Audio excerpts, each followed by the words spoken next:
good news can often get overlooked or buried by the negative in our everyday lives. So let's change that. I'm Adrianna. And I'm Wyatt. We're just two ordinary people without any special qualifications or anything, trying to navigate life. We invite you to join us as we share wholesome stories, news articles of hope, and ideas about how we can all make the world just a little bit brighter. We are Uplifting Positive Stories.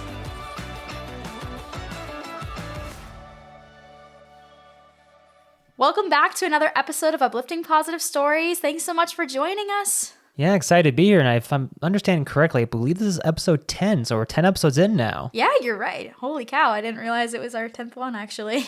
Wow.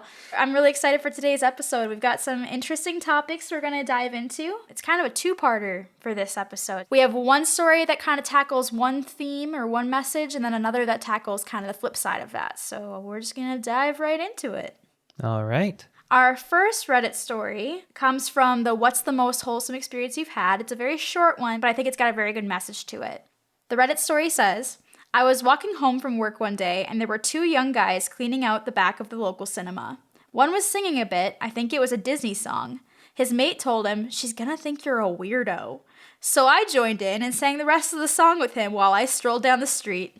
Never let someone else narrate your story. Well, I think you and I can relate to this one a little bit just because we've worked in a movie theater and stuff, and, when you're cleaning theaters or whatever, or, when you're working and then you're by yourself, like, you get a little weird sometimes, and I think that should be appreciated and celebrated. Well, I mean, yeah, when you're working at a movie theater, you oftentimes have to stay there pretty late because you have to wait till the last movie gets out, which is sometimes really, really late. It can range from I don't know, like 10 or 11 o'clock to like 2 a.m. on a really bad night. The night kind of drags sometimes, so I totally understand that the guy was singing to pass the time just to kind of have some fun with it while he was cleaning. Could have been keeping him awake too, if it's late enough, That is if it's late also at night. True. Very, very true. And it's wholesome because he was singing a Disney song while doing it. $1 million question though is which Disney song? That is true. They should have included that. Oh well. So how I choose stories that I end up sharing on this podcast is I spend hours diving through different threads to find stories that just kind of hit me in some way or I feel like have something to say.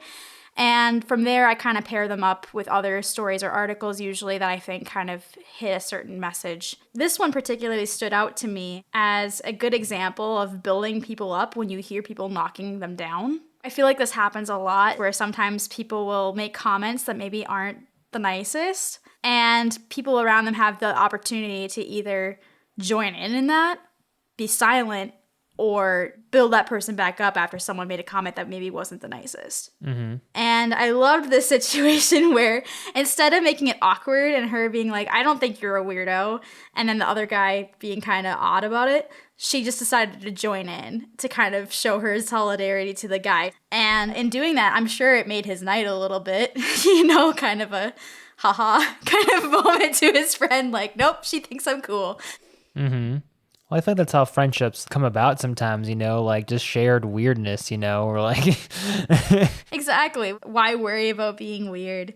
I don't know, especially when they're just like cleaning out the back of a cinema. Who cares? It's not harming anybody. I think this happens a lot in friendships too, where sometimes someone makes a joke that maybe someone doesn't take as a joke and you can tell it kind of bothers them and maybe they'll get kind of quiet, or maybe someone does make a kind of rude comment that they're not meaning to be rude, it just comes across as rude, and someone in the friend group will take it as a hit on them, as being mean or hitting a sore spot or an insecurity that they have that maybe the person that made the comment wasn't aware was an insecurity. So being aware when you're in a group of people of the other people in the group's reactions to comments and stuff, and being someone that can kind of build that person back up if you notice someone seems to take something in a negative way can, I think, make a big difference in helping to A, strengthen your friendship with that person, but B, kind of foster a relationship among your group of friends or among a group of coworkers or whatever it may be, that you build each other up when you notice someone isn't in on the joke or isn't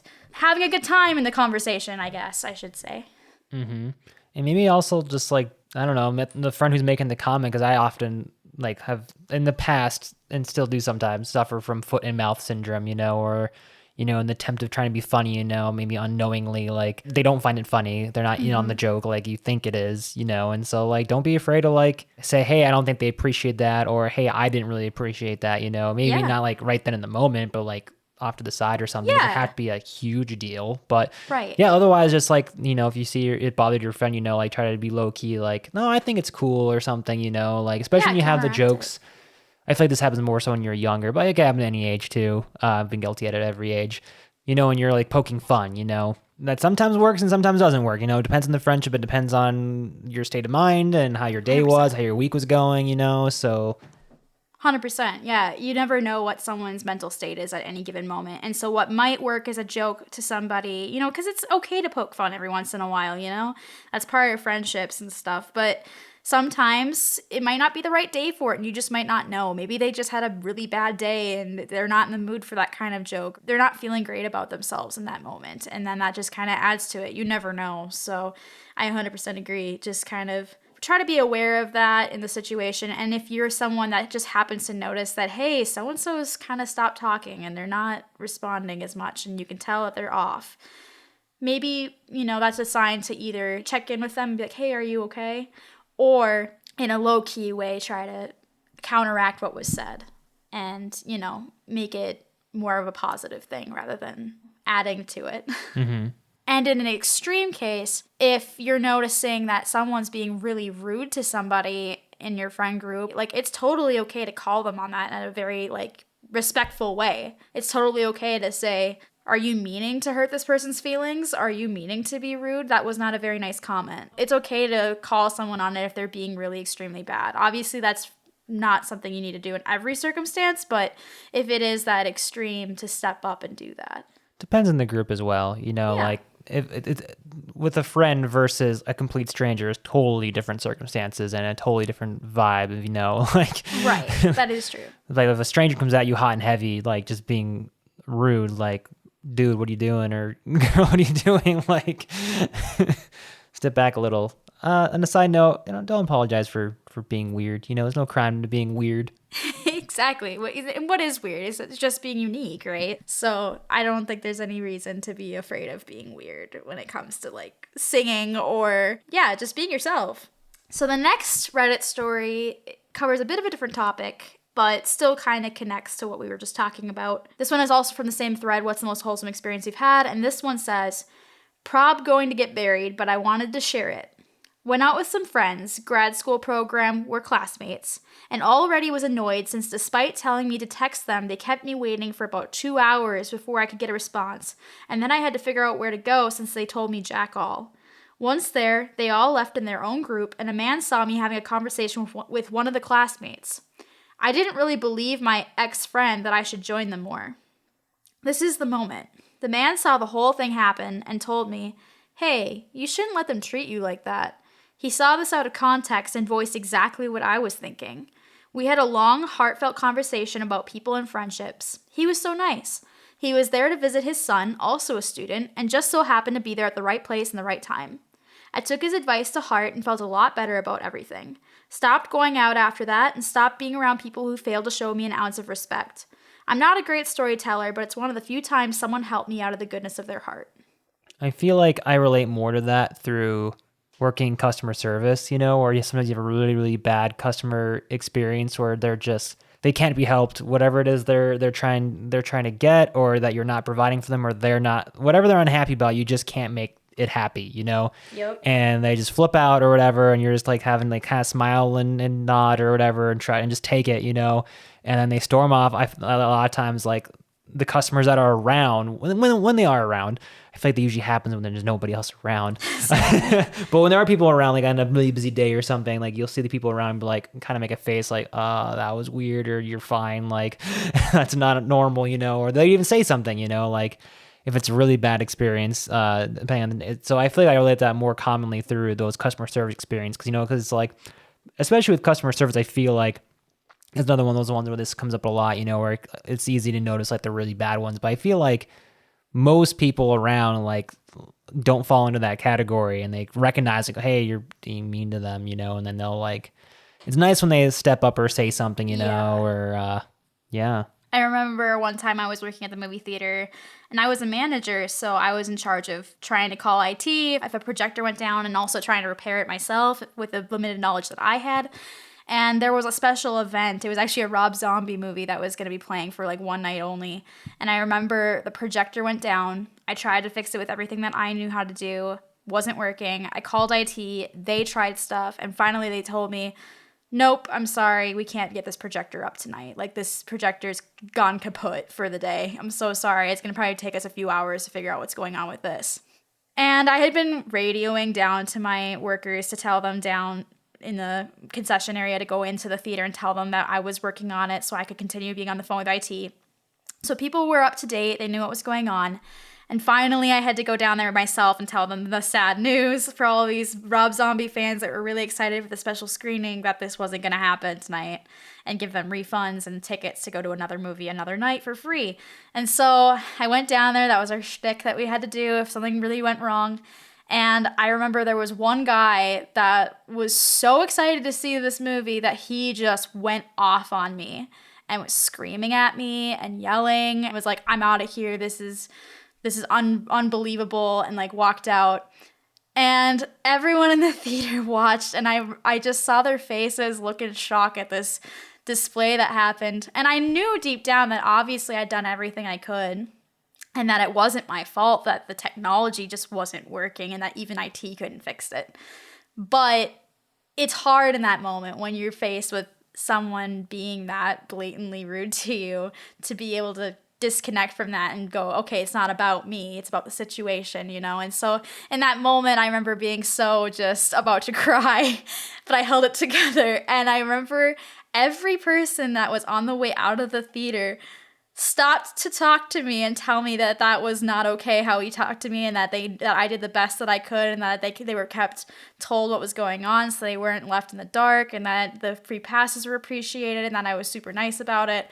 And they were like, yeah, that guy shouldn't have talked to you like that. That was unacceptable. And they all walked out, and that just, it took a whole load off me. I went from almost crying to like of sadness and like this is the worst shift, to then almost crying about all these kindness of these strangers that kind of stood up for me in that moment and told me that it was okay and like it wasn't my fault even though that had happened. Mm-hmm. So yeah, being that person to do that in that kind of moment is awesome and can mean a lot to somebody. That happens a lot, like Wyatt was saying, in customer service jobs in any capacity. So being that person to notice when that's happening, when someone's going off, and maybe if you're the next person in line, be like, that was a lot. Are you okay? Mm-hmm. And I know a nice thing to do. Yeah, and I know as customers, we've tried to do the flip side of that, you know, when like we notice someone's like having an extra hard time or something, you know, because of customers around them or circumstances, we try to like say, hey, you're doing great, you know, like especially when it's like, I feel like we had a couple of restaurant experiences a bit ago where it was pretty obvious that the kitchen was just backed up. Mm-hmm. But because of that, there were people around us that were getting a little impatient and taking on the server, because unfortunately they're front they're front of house. They're the ones that have to deal with it, you know. But it was clear to us that it was the kitchen. You know, the server kept checking on us, kept refilling our drinks, so it wasn't like any lack of attention there. And so just like saying, hey, you're doing a great job, you know, and like I might even left a little bit of an extra tip maybe, or like wrote a little note or something, you know. It kind of depends on the situation and everything, but like, yeah, just trying to like pay it forward, you know. Counteract the bad of the situation. Mm-hmm. It's kind of like, you know, if, like it helps, you know, working in customer service to be like, okay, if I was in the one working and stuff, like what would make me feel better about it, you know, especially when like, oh gosh, everybody hates me, you know, like they all think I'm doing a terrible job. Like, oh wait, at least one table didn't hate me, you know? Right, exactly. I mean, it can just be like, you know, making a comment or even just like being friendly and smiling towards them and not like, even if you are feeling like adding to the issue. Yeah, even if you are feeling a little hangry because you're hungry, you know, like try to it like, all happens. Yeah, it happens. Being hangry is a like emotion, you know, like that's legit, but like you don't have to like, you can just still show that you're happy with the server and they're doing the best they can, you know. It doesn't have to be the restaurant, it can be any place, you know. Yeah, absolutely. Another reason why I chose this story too is kind of on the flip side of it, being an advocate for yourself and realizing when maybe relationships or friendships aren't actually beneficial to you mental health wise or just in terms of your happiness. Like this person, OP, obviously they weren't being shown much respect in this situation. And it doesn't really say it, I don't think, but it kind of insinuates that this has happened before, where they've been kind of left hanging in the dust with no respect, and maybe these people aren't communicating with this person and kind of leaving them in the dark. And that's just not a good friendship then, if they're not communicating with them and they're leaving them hanging. That's not cool, and especially if that's a regular thing that happens. It was really cool of this guy that was there to kind of make OP aware of the fact that, hey, I even noticed this isn't cool. Like, you've been sitting here for 2 hours and your friends just ghosted you? Like, what? You know? Mm-hmm. So, really good on the person to make them aware of that. But also, it's, I think, important in our own lives to kind of do that mental check a little bit and realize that a relationship in any capacity is a two-way street. There needs to be respect shown on both sides, and there needs to be communication on both sides, and there needs to be a cost-benefit analysis too. There's got to be something beneficial you're getting out of this relationship or friendship for it to be healthy. And if you're feeling like consistently you're not being shown respect, or your friendship is turning into something where you're not enjoying being part of the friendship, maybe they're just not that nice to you, it's okay to kind of distance yourself from it. If it's not something that you feel is healthy anymore, and it's not something that you feel like you're being shown respect in. And kind of doing that mental check every once in a while with your relationships in your life. And that doesn't mean you have to cut them out completely, but maybe just take a step back and evaluate. Because I think sometimes it's hard to do that because I know a lot of people have a really big heart, and it's hard to take that step back when you have friendships, especially if they're like longer friendships where you've been friends for a while. And even family members too, if there's family members that are being kind of toxic in your life, but being able to kind of say to yourself that it's okay to take a step back. You don't have to be the one putting in all the effort all the time if it's not a healthy relationship. Mm-hmm. Or at least just have a conversation with them, like have like an honesty hour or something, and 100%. like just like share how you're feeling and everything, you know, and like maybe they're just not aware or didn't think it was that important to you. And like at that point, then like if they value you, then they'll make an effort to make a change, you know. And something if it's like a one-time incident versus like it being consistent, you know, especially with like 100%. messages being missed or something, you know. That does like happen. It does. Like we've had friend text groups where somehow like a specific friend in their group didn't get the message, and I'm like, and like literally and they showed us their phone. It just wasn't there. And like, everyone else got it except one person. So things happen for you know, sure. And I've had like one of the most like terrifying moments I've ever had. Not that like not terrifying like of like oh, I'm gonna die or something, but like where like I was meeting up with somebody at a group thing, and they're approaching. I say hi, really friendly to them, and then they look at me like they're so angry at me, and they come at me hot and heavy, like you have some nerve. I'm like, what are you talking about? And they're like, I've been messaging this and that, and like you've been ghosting me. I'm like, I haven't gotten. What are you talking about? And I'm just like my heart sunk to my chest. I was like, what is happening here? And I looked at my phone like, no, I don't have any text from you. I don't know what happened here. What are you talking about? I got a phone like the next week. I blame my aging phone at that point, but that was like, it all resolved okay. It did resolve okay. They were like, oh, okay, that like was just literally didn't get the text. Yeah, that was just a scary moment for me of just like realizing what is happening. I was completely unawares of this because I was definitely not ghosting them. So yeah, things do happen. That would be bold of me to ghost them and then see them like, oh, how's it going? You know, especially if you're asking me like direct questions, like that would be kind of bold, but but in this case it sounds like it was more of a consistent problem, especially in a group setting, you know. If it was like individual, if you're the one person being left out, that's not cool. And like you were saying, it's very important to communicate, and it doesn't have to be confrontational either, but just to be like, hey guys, I've noticed that recently you guys have been showing up really late whenever we make plans, and I'm kind of left hanging there for like an hour or two, and I just want to know what's going on. Because sometimes just by calling them on it too, they'll just change the behavior if it's bothering you. I mean, obviously that's an extreme one. That's pretty blatantly bad. But sometimes it can be little things that maybe you're just feeling disrespected about that maybe they're just not aware of, and that's just something that you need to bring to their attention, and then your relationship can be better for it. And again, or maybe you're the one that is getting the message like, hey, like I'm not being communicated with and X, Y, or Z, and you have to like put aside your pride and like realize that maybe there's something that you need to work on in the relationship too. Yeah, and not be defensive about it, you know, like maybe there's another side of the story and you can explain a little bit, but like don't like shut down like their feelings or their thoughts on the matter, you know, like just be open to having a conversation about it, you know. Yep. 100%. And it's hard, and that's hard.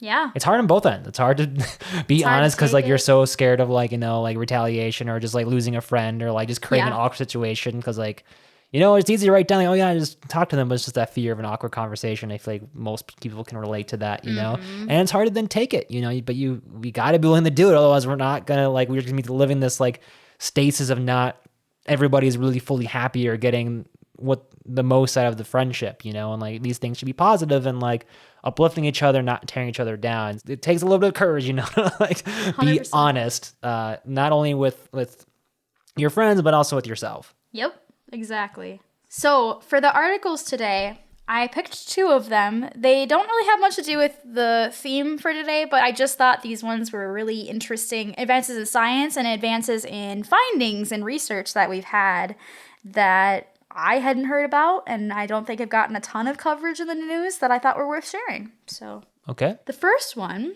is from ucdavis.edu, and it's about a research study that was done at UC Davis on human brains. The title of the article is "Human Brains Are Getting Larger. That May Be Good News for Dementia Risk."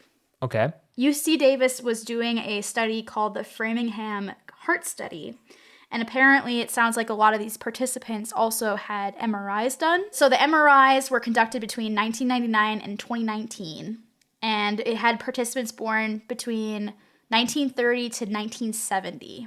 And they found that decade by decade, the brain volume showed steady increases in majority of the participants, as well as the cortical surface area. To quote the article, it says, the researchers found brain structures such as white matter, gray matter, and hippocampus, a brain region involved in learning and memory, also increased in size when comparing the participants born in the 1930s to those born in the 1970s. Larger brains may mean lower incidence of dementia.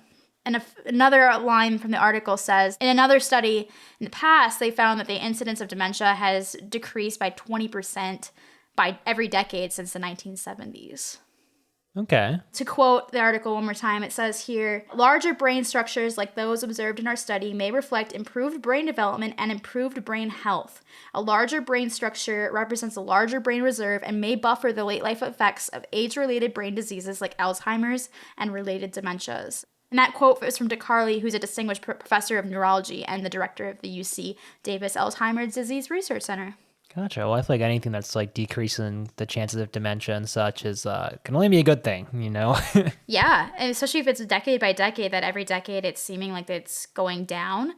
Alzheimer's and dementia are terrible, so seeing that it's decreasing over the years is very optimistic, and I thought that was a hopeful article. I've had family members that have dealt with that, and so seeing that is becoming less and less of a problem over the years is very optimistic. So I thought that was a kind of a hopeful article to read.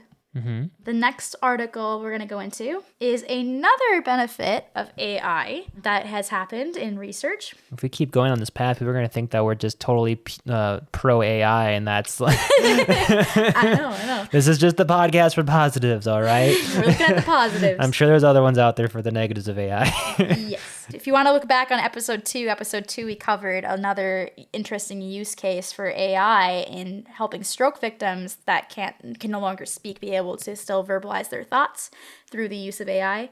But this article here is from The Independent, and it is called AI Makes Breakthrough Discovery in Battle to Cure Prostate Cancer. This could be relevant to me. That's in my family.